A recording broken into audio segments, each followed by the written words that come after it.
The Mafia boss carried his exhausted Maid to bed. She woke up holding his hand.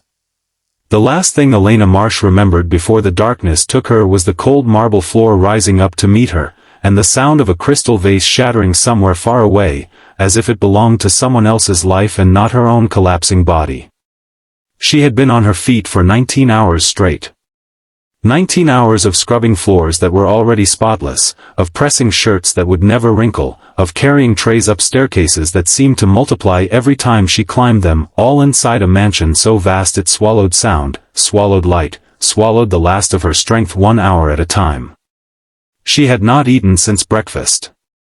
She had not slept in almost 2 days, ever since her younger brother's hospital bill had arrived, and she had taken on every extra shift the household would give her, terrified that if she stopped moving for even a moment, the fear would catch up to her and she would fall apart completely. So instead, she fell in a different way. She fell forward, silently, in the middle of the west hallway, in front of a man the entire staff was too afraid to even look directly in the eye. If you believe in kindness, in the quiet moments where strangers become something more, and in the idea that even the hardest hearts can still be moved, hit that like button, drop a comment below telling me where you're watching from, share this video with someone who needs a little hope today, and subscribe to Kindness Corner so you never miss a story like this one. Now, let's continue. Dorian Cross was not a man who noticed people. That was, by every account, the truth about him. He was 36 years old, and he ran an empire that operated in the spaces between legitimate business and something far more dangerous, an empire built on silence, precision, and the absolute certainty that nothing in his world was allowed to be unpredictable. Men who crossed him disappeared from conversations entirely, as though they had never existed. Women who tried to get close to him left with expensive gifts and empty hands, because Dorian Cross did not let anyone close enough to matter. His household staff had learned, over years of careful observation, that the safest thing to do around him was to become invisible, to move through his home like ghosts who kept the silverware polished and never, under any circumstances, drew his attention. So when he rounded the corner of the west hallway that night and found his newest maid crumpled on the floor, one hand still curled around the handle of a serving tray she had been carrying, something in him did the one thing he had spent 15 years training himself never to do. He stopped. He stood over her for a long moment, the kind of moment that would have terrified anyone who knew him, because Dorian Cross did not hesitate, not for business, not for enemies, not for anyone. But he hesitated now, looking down at this small, exhausted woman whose face, even unconscious, was tight with a kind of worry that had nothing to do with him or his house.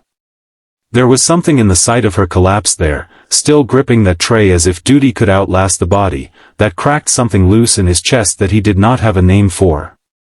He knelt down. He checked her pulse with 2 fingers against her wrist, the same steady hands that had, in another life, done far crueler things, and when he felt the frantic, exhausted rhythm of her heartbeat, he lifted her into his arms as though she weighed nothing at all. He did not call for the housekeeper.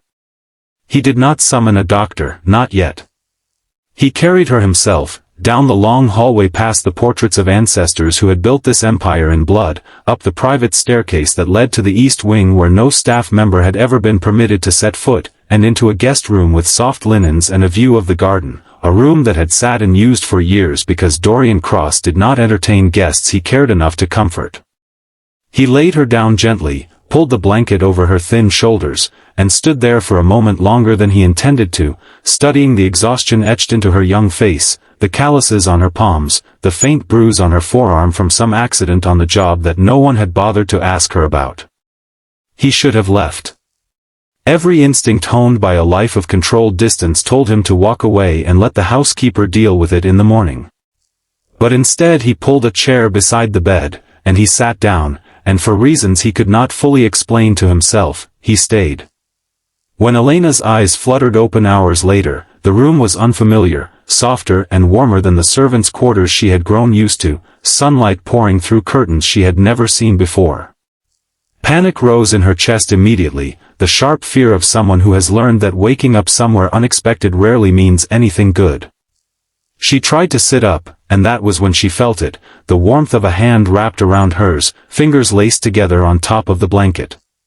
She turned her head, and her breath caught somewhere between her throat and her heart, because there, asleep in a chair far too small for a man his size, was Dorian Cross, his head tilted back, his tie loosened, his hand still holding hers as though he had fallen asleep refusing to let go.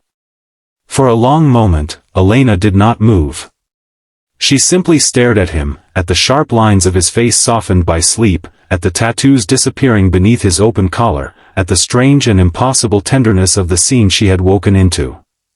This was a man the entire staff whispered about in fearful tones behind closed doors, a man rumored to have ended lives with the same calm he used to sign contracts. And yet here he was, exhausted himself, having clearly refused to leave her side through the night, his hand curled protectively around hers like she was something worth guarding. She should have pulled away. Every rule of her position told her to slip her hand free before he woke, to pretend this had never happened, to go back to being invisible before the spell broke and she remembered exactly what kind of danger she was in. But something in her, some small and stubborn part that had survived every hardship life had thrown at her, made her stay still instead, unwilling to let go of the first gentleness she had felt in longer than she could remember. When Dorian woke minutes later, his eyes met hers, and neither of them spoke for what felt like an eternity. There was no apology in his expression, no embarrassment at being caught in a moment of vulnerability so far from the man his reputation had built. Instead, there was only a quiet, searching honesty, as if he were trying to understand something about himself that had shifted overnight and had not yet found the words for it. He asked her, in a voice rougher than she expected, how she was feeling, and when she admitted through a tired, disbelieving laugh that she felt more rested than she had in months, something in his face eased, just slightly, like a man setting down a weight he had carried for a very long time. Over the days that followed, the household began to notice small, impossible changes. Dorian Cross, who had never once asked after a staff member's well-being, began quietly ensuring that Elena's shifts were reasonable, that she ate proper meals, that she had time to visit her brother in the hospital without fear of losing her position. He never announced it, never explained himself to anyone, but the housekeeper noticed, and the other staff noticed, and slowly, cautiously, they began to understand that something in their employer had changed the night he carried an exhausted young woman up that staircase. Elena, for her part, fought against the growing warmth in her chest every time their paths crossed, reminding herself of every danger this man represented, every rumor, every reason a girl like her had no business feeling anything at all towards someone like him. But it grew harder to remember those warnings each time she caught him watching her with something unguarded in his eyes, each time he found small, wordless ways to make her burdens lighter, each time she remembered the feeling of waking up safe, held, and cared for after months of believing no one in this world had the time to notice her exhaustion at all. It was on a quiet evening in the garden, weeks later, when everything finally came into the light. Elena had gone out to breathe after a long day, and she found Dorian there among the roses, looking, for the first time since she had known him, uncertain. He told her, in halting, unpracticed words that seemed foreign coming from a man who commanded rooms without effort, that he had built his entire life around never letting anyone matter enough to be used against him, that vulnerability had always been the one luxury he could not afford. And then he told her that the night he carried her to that room, something in him had simply refused to follow his own rules anymore, that he had sat beside her bed not out of duty, but because some part of him had already understood that she mattered, long before he was ready to admit it. Elena stood there in the fading light, tears rising unbidden, and told him the truth she had been guarding just as fiercely, that she had spent her whole life believing kindness was something reserved for other people, something that happened in other families, other stories, never her own. And yet here he was, a man the world feared, proving to her that gentleness could exist in the most unexpected places, that a single act of carrying someone to safety could crack open a heart that had been closed for years. If this story moved something in you, if you believe that even the coldest hearts can find their way back to tenderness, please take a moment to like this video and share it with someone who might need a reminder that kindness still exists in this world. It genuinely helps this channel grow, and it helps these stories reach more people who need them. Before we close this chapter, I want to ask you something. If you have ever been the exhausted one, the one carrying more than anyone realized, the one who kept going because stopping felt impossible, comment the word "seen" below. I read every single one, and I want you to know that whatever weight you are carrying right now, you are not invisible, not to this story, and not to the people who are meant to find you. In the months that followed, the mansion that had once felt like a monument to fear slowly transformed into something that resembled a home.